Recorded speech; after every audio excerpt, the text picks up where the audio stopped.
ஹரே கிருஷ்ணா. ஓம் நமோ பகவத்தே வாசுதேவாய. நாராயணம் நமஸ்கிருத்யம் நரம் சைவ நரோத்தமம் தேவீம் சரஸ்வதீம் யாசம் ததோ ஜெயம் உதீரயேத். நஷ்டப்ராயேஷு அபத்ரேஷு நித்யம் பாகவத சேவையாம். பகவதி உத்தமஸ்லோகே பக்திர் பவதி நைஷ்டகி. முகம் கரோதி வாச்சாலம் பங்கும் லங்காய தே கிரிம். யத்கிருபா தமகம் வந்தே ஸ்ரீகுரும் தேனதாரிணம் பரமானந்த மாதவம் ஸ்ரீ சைத்தன்ய ஈஸ்வரம். ஹரே கிருஷ்ணா. ஸ்ரீமத் பாகவதம் ஸ்கந்தம் 10 அத்தியாயம் 4 கம்சமன்னனின் அக்கிரமங்கள் என்னும் தலைப்பில் பதம் 23.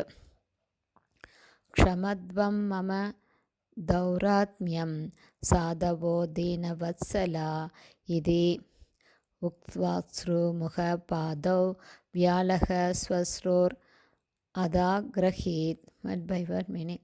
க்ஷமத்வம் தயவுசெய்து மன்னித்து விடுங்கள். மம என் தௌராத்மியம் அக்கிரமங்களை. சாதவ நீங்கள் இருவரும் சிறந்த சாதுக்கள். தீனவத்சலா மேலும் குறுகிய மனமுடைய அற்பர்களிடம் மிகவும் அன்புடையவர்கள். இதி உக்த்வா இதை சொல்லி அஸ்ருமுக அவன் முகம் கண்ணீரால் நிறைந்தது.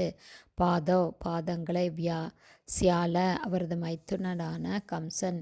ஸ்வஸ்ரோ அவனது தங்கை மற்றும் மைத்துனரின் இவ்வாறு அக்ரஹீத் பற்றினான். டிரான்ஸ்லேஷன். எனது அன்புள்ள தங்கையே, மைத்துனரே, நீங்கள் இருவரும் சிறந்த சாதுக்கள் என்பதால் இத்தகைய ஏழை மனம் படைத்த என்னிடம் தயவுசெய்து கருணை காட்டுங்கள்.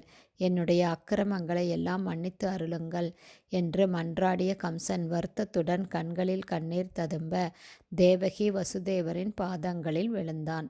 பர்பட் பை ஷில பிரபாத். ஜெய் ஷில பிரபாத். உண்மையான அறிவை பற்றிய விஷயத்தில் கம்சன் மிக நன்றாக பேசினான் என்றாலும் அவனது கடந்த கால செயல்கள் வெறுக்கத்தக்கவையாகவும் அட்டூழியங்கள் நிறைந்தவையாகவும் இருந்தன. எனவே தான் பெரும் பாவி என்பதை ஒப்புக்கொண்ட கம்சன் தன் தங்கை மற்றும் மைத்துனரின் பாதங்களில் விழுந்து மேலும் மன்னிப்பை வேண்டினான். ஸ்லோகம் 24. மோச்சயாம் ஆச நிகடாத் விஸ்ரப்தக கன்யகா கிரா தேவகீம் வசுதேவம் ச தர்ஷயன் ஆத்மசௌக்ருதம். Word by word meaning. மோச்சயாம் ஆச கம்சன் அவர்களை விடுதலை செய்தான். நிகடாத் அவர்களது விலங்குகளிலிருந்து.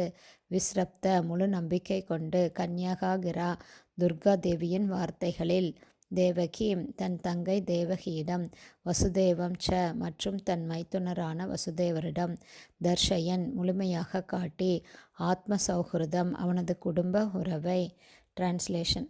துர்கா தேவியின் வார்த்தைகளில் முழு நம்பிக்கை கொண்ட கம்சன் தேவகியையும் வசுதேவரையும் உடனடியாக விலங்குகளிலிருந்து விடுவிப்பதன் மூலமாக தன் குடும்ப பாசத்தை வெளிப்படுத்தினான்.